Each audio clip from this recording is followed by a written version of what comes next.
Mchezo wa soka katika asili yake ni sanaa inayopaswa kuamliwa na kipaji, mbinu na jasho la uwanja badala ya unene wa pochi ya mmiliki pekee, ambayo kupitia pesa zake anaweza kuendesha soka atakavyo na kufanya kuwa mtawala, huku upande mwingine wakiwa wanyonge. Ili kuleta usawa kwa ustawi wa soka duniani, iliundwa kanuni ya Financial Fair Play ambayo ni mahususi kwa ajili ya udhibiti wa matumizi ya fedha kwenye vilabu mbalimbali ulimwenguni. Jina langu ni David Kiamani, ambatana nami mpaka tamati nikudadavulie kiundani juu ya mfumo huu wa Financial Fair kupitia kipindi hiki cha Extra Time.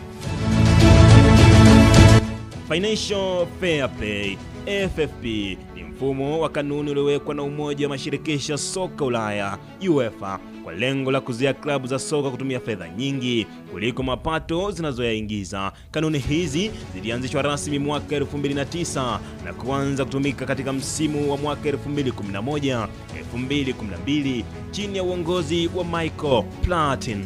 Lengo kuu ni kuhakikisha uendelevu wa klabu za soka kwa muda mrefu, kuzuia klabu kuingia kwenye madeni makubwa yanayoweza kusababisha kufilisika kwa klabu, na kudhibiti wamiliki mabilionea wasiingize fedha nyingi kutoka nje ya vyanzo vya soka ili kupata mafanikio ya haraka. Mfumo wa FFP unajikita katika kanuni ya break even, ambapo klabu zinatakiwa kuonesha kuwa matumizi yao hayazidi mapato yao katika kipindi cha miaka mitatu. Mapato yanayozingatiwa ni pamoja na mauzo ya tiketi, haki za matangazo ya television, udhamini na faida kutokana na mauzo ya wachezaji.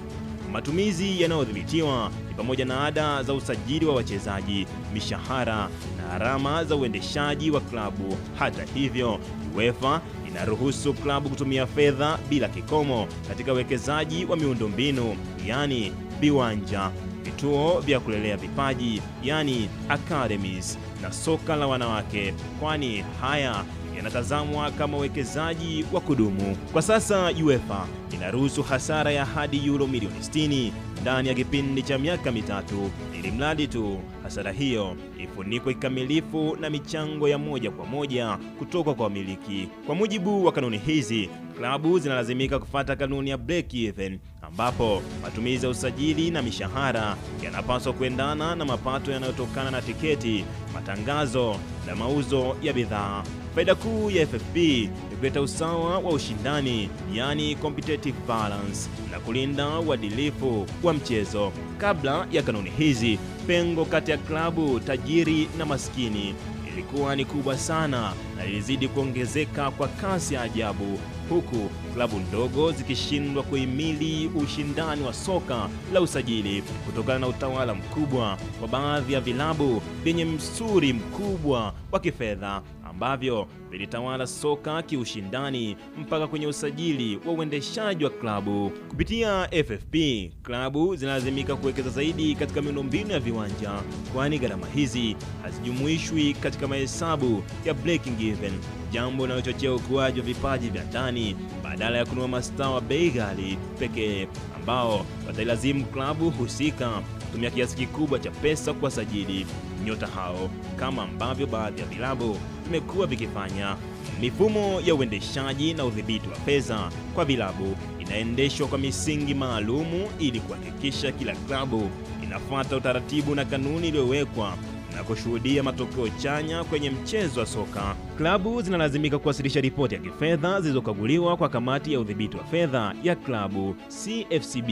Udhibiti huu unazuia klabu kutumia mikataba ya udhamini iliyopulizwa, yani inflated, kutoka kwa makampuni yanayohusiana na wamiliki wa klabu, ikiwa mkataba wa udhamini unaonekana kuwa juu ya thamani halisi ya soka, yani fair marketing value. CFCB ina mamlaka ya kushusha thamani hiyo katika mahesabu ya FFP.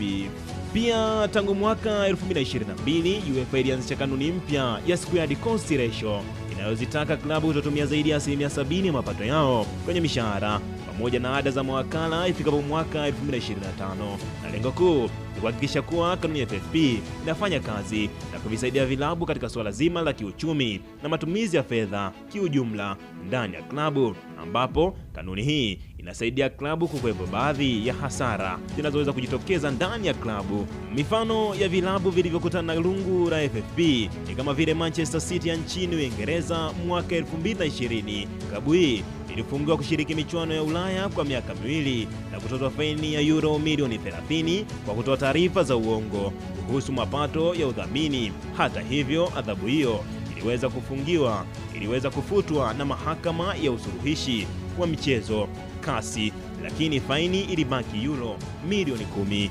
Klabu nyingine ni Paris Saint-Germain, yani PSG ya nchini Ufaransa, nayo imekuwa chini ya uangalizi mkali mara kadhaa. Mwaka 2014 walitozwa faini ya euro milioni 60 na kupunguziwa idadi ya wachezaji wa kusajili kwenye ligi ya mabingwa baada ya mkataba wao na mamlaka ya utalii ya Qatar kuonekana kuwa na thamani kubwa isiyo ya halali. AC Milan ya nchini Italia mwaka 2019 iliondolewa rasmi kwenye michuano ya Europa League baada ya kushindwa kufikia vigezo vya breaking even katika kipindi cha mwaka 2015, 2017 na mwaka 2016, 2018.